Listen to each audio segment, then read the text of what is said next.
Hello bachcho, let us read the question and the question says which of the following is a correct match for disease and its symptoms?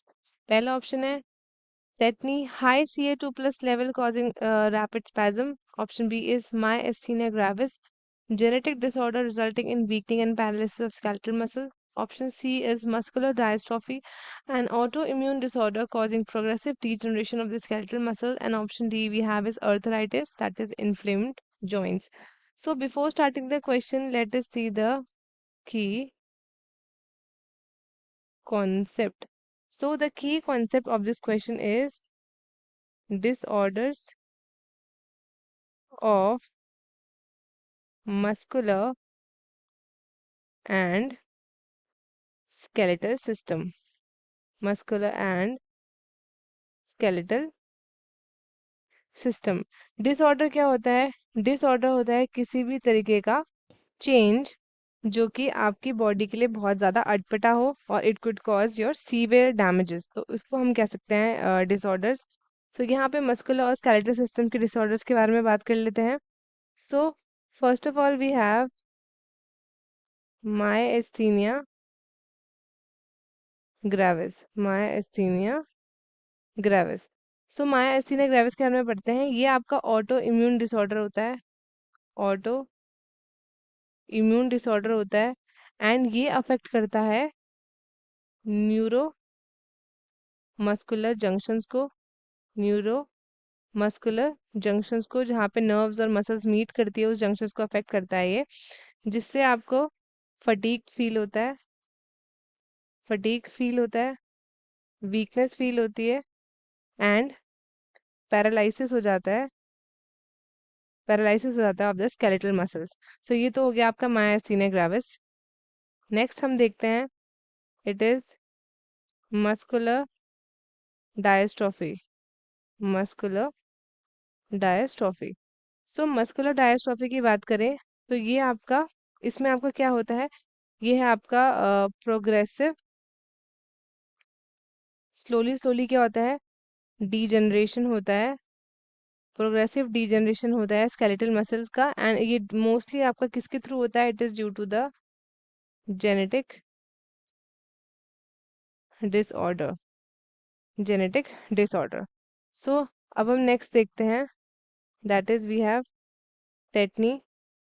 Tetani की बात करें अगर हम, तो tetani आपका होता है कॉन्ट्रैक्शंस, बोल सकते हैं आप इसको, वाइल्ड कॉन्ट्रैक्शंस होते हैं इसमें. वाइल्ड कॉन्ट्रैक्शंस या फिर रैपिड स्पैज्म.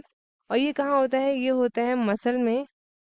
एंड इसका रीजन क्या होता है, क्योंकि बॉडी में जो है आपका ब्लड फ्लूइड्स में कैल्शियम लेवल लो हो जाता है आपका. लो कैल्शियम आयंस होते हैं आपके बॉडी फ्लूइड में, जिसकी वजह से वाइल्ड कॉन्ट्रैक्शंस होते हैं या फिर आप उसको बोल सकते हो rapid spasm.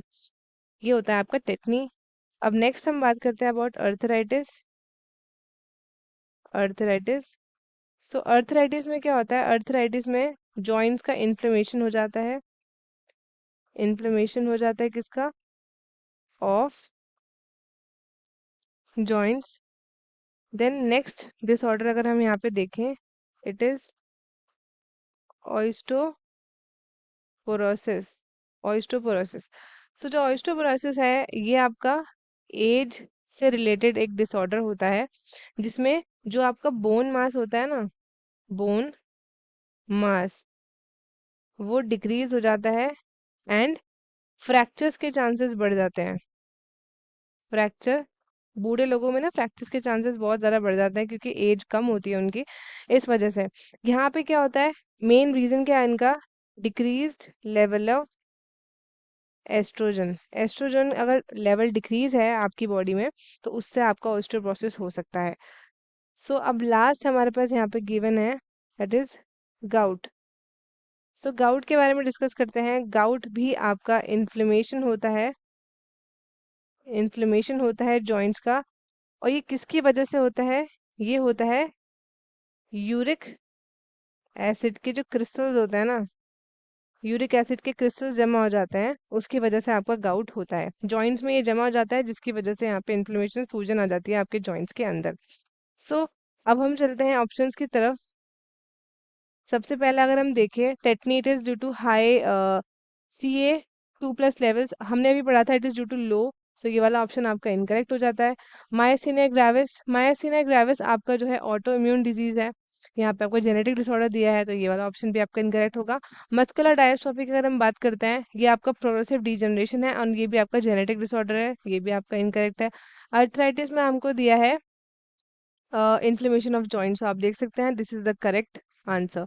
So students, the correct answer for this question is option number D. तो students, I hope आपको क्वेश्चन अच्छे से समझ में आया होगा। All the best and thank you.